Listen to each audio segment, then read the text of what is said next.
Hello everyone.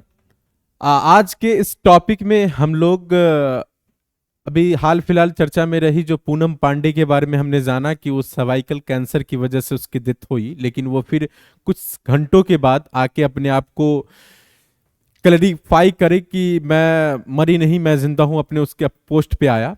लेकिन यहाँ से समझते हैं कि ये सर्वाइकल कैंसर आखिर होता क्या है। ये एक कैंसर का ही ये रूप होता है। आप कैंसर जानते हो कि विभिन्न प्रकार के कैंसर होते हैं, उसी का एक टॉपिक है। ठीक है, उसी का एक भाग, जिसको हम क्या टॉपिक ना कहे, भाग के उसी बीमारी का एक है। देखिए, इसका नाम है सर्वाइकल कैंसर। ये होता क्या है, देखो, यह गर्भाशय में होने वाले एक प्रकार का, कहा, गर्भाशय में होने वाला एक प्रकार का कैंसर का क्या है, कैंसर है। कहां होता है ये, गर्भाशय में होता है। ठीक है, अब यहां से समझिए कि ये विश्व भर में महिलाओं में होने वाले, विश्व भर में महिलाओं में होने वाले चौथा सबसे बड़ा कैंसर है। अगर सबसे बड़े ज्यादा कैंसर की बात करें तो कैंसर के बहुत सारे टाइप्स होते हैं। Breast cancer, blood cancer, throat cancer, ठीक है, स्किन कैंसर। वैसे ही औरतों की बात करी जा रही है, महिलाओं की बात करी जा रही है, उसमें ये चौथा सबसे बड़ा कैंसर है। और भारत में हर साल, जिस देश में हम रहते हैं, भारत में हर साल करीब 1,20,000 महिलाएं इससे ग्रसित होती है। कितनी महिलाएं कहेंगे, 1,20,000 प्रति साल इससे, इस रोग से यानी ग्रसित होती है। ठीक है, आगे देखिए इसमें क्या है। सामान्यतः ये अगर कहा जाए कि ये ऐसी कौन सी मतलब वायरसेस है जिसके कारण ये फैलता है, जैसा कि हम लोग जानते हैं कि एड्स जो होता है एक HIV वायरस से फैलता है, जिसको हम कहते हैं ह्यूमन इम्यूनो वायरस। वैसे ये कौन सी वायरस से फैलता है, तो इस वायरस को कहते हैं HPV। क्या कहते हैं, HPV। उसके कारण ये होता है, अगर आपको पूछे कि सर्वाइकल कैंसर किस किस वायरस के कारण होता है, तो उसका नाम होता है HPV, कहते हैं उसको। क्या कहते हैं, HPV कहा जाता है। इसका पूरा नाम कहेंगे ह्यूमन पैपिलोमा वायरस। ठीक है, इस वायरस का नाम है। उसके बाद देखिए, उसके कारण होता है HPV एक काफी सामान्य वायरस है। ये कोई ऐसा नहीं है कि ज्यादा बड़ी समस्या है या ज्यादा बड़ा खतरनाक वायरस है, ऐसा कुछ भी नहीं है। ठीक है, HPV सामान्य वायरस है और ज्यादातर महिलाओं को कभी ना कभी इस वायरस से इन्फेक्शन होता ही है। मोस्ट ऑफ द महिलाओं को इस वायरस से इन्फेक्शन होता ही है। ठीक है, इस वायरस से सबको मतलब मोस्ट ऑफ द महिलाओं को इनसे क्या होता है, इन्फेक्शन होता है। अब आगे देखिए क्या है। इसलिए HPV वायरस से इन्फेक्शन होने का मतलब सर्वाइकल कैंसर हो जाना नहीं होता। अब लेकिन ये कह सकते हैं कि इसलिए HPV अगर वायरस किसी को हो जाए तो ये इसका मतलब नहीं कहेंगे कि उसको कैंसर ही हो जाएगा, सर्वाइकल कैंसर हो जाएगा। ऐसी कोई बात नहीं होती है। ठीक है, इन्फेक्शन होता है, लेकिन अब किस स्थिति में होती है कि ये कैंसर का रूप किस स्थिति में ले लेगा, देखिए। लेकिन जिन महिलाओं के शरीर का प्रतिरोधक क्षमता जो कम होती है, उनमें ये वायरस का इन्फेक्शन कैंसर का रूप ले सकता है। मान लो कि ये होता मोस्ट ऑफ द महिलाओं में होता है, लेकिन किसमें ये कैंसर का रूप लेगा, जिस महिलाओं में जो प्रतिरोधात्मक जो शरीर की क्षमता जो कम है, उस महिलाओं में अधिकतर ये सर्वाइकल कैंसर का रूप ले लेगा HPV वायरस। देखिए, ये कैंसर उनको भी हो सकता है जिनके सिर्फ एक सेक्सुअल पार्टनर है। अब ऐसा कोई ये बात नहीं होता कि जिसके बहुत सारे सेक्सुअल पार्टनर हैं सिर्फ उसी को ये कैंसर होगा, ऐसी कोई बात नहीं है।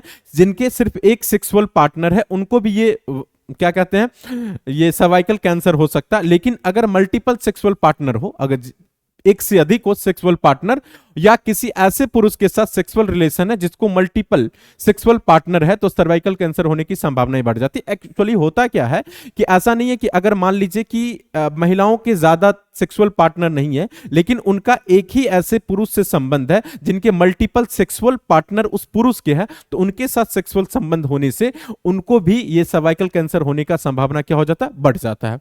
अब आगे देखिए क्या है, इनके लक्षण क्या हो सकते हैं। भाई, सर्वाइकल कैंसर के लक्षण क्या क्या होते हैं, जरा वो ध्यान दीजिएगा।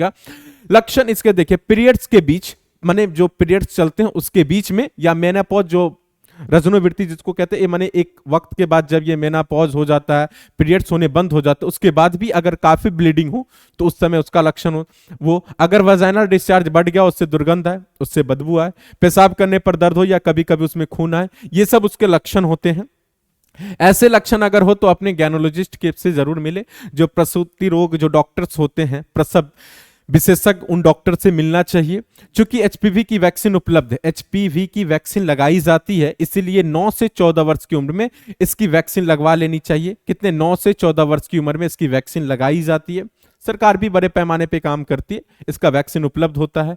अब आइए, अब बात करते हैं 30 वर्ष की उम्र के बाद, 30 वर्ष की उम्र के बाद हर 5 साल में इसकी जांच करानी चाहिए। कितने साल में जांच करानी चाहिए?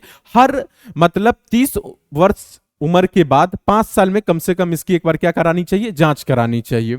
और शुरुआती स्तर में अगर ये पता चल जाएगा, शुरुआती दौर में ये पता चल जाएगा कि सर्वाइकल कैंसर के लक्षण है, तो वह पूर्ण रूपेण ठीक हो सकता है, ये कोई बड़ी बात नहीं है। भारत में करीब हर साल 65,000 मृत्यु सर्वाइकल कैंसर की वजह से होती है। जैसा अभी चर्चा के विषय रहा है कि पूनम पांडे जो एक इन्फ्लुएंसर, एक एक्ट्रेस कह सकते हैं, जो रील बनाती थी, वो अभी हाल फिलहाल चर्चा में रही कि सर्वाइकल कैंसर की वजह से उसकी डेथ हो गई, लेकिन वो फिर मतलब अपने आप क्लैरिफाई करी कि अभी हम जिंदा है। लेकिन इसके पीछे क्या वजह हो सकती है कि वो अपने मौत की खबरें को प्रसारित करी, फिर अपने आईडी पर आके कही कि नहीं मैं जिंदा हूं। देखिए इसके और भी क्या होता है, हमारे भारत में जो करीब करीब है 65,000 मृत्यु सर्वाइकल कैंसर की वजह से होती है। अब आइए, जागरूकता फैलाने के कई तरीके होते हैं, जागरूकता फैलाने के बहुत सारे तरीके होते हैं। ऐसे नहीं है कि भाई हम अपनी डेथ मतलब कोई किसी के मृत्यु की खबरें फैला दे और फिर बाद में अपने आप को सहानुभूति ले ले और फिर क्या हम तो जिंदे। देखिए क्या है, इनमें सबसे निम्नतर तरीका है पब्लिसिटी के लिए अपनी मृत्यु का ढोंग करना, जो हाल फिलहाल में अभी एक्ट्रेस करी है,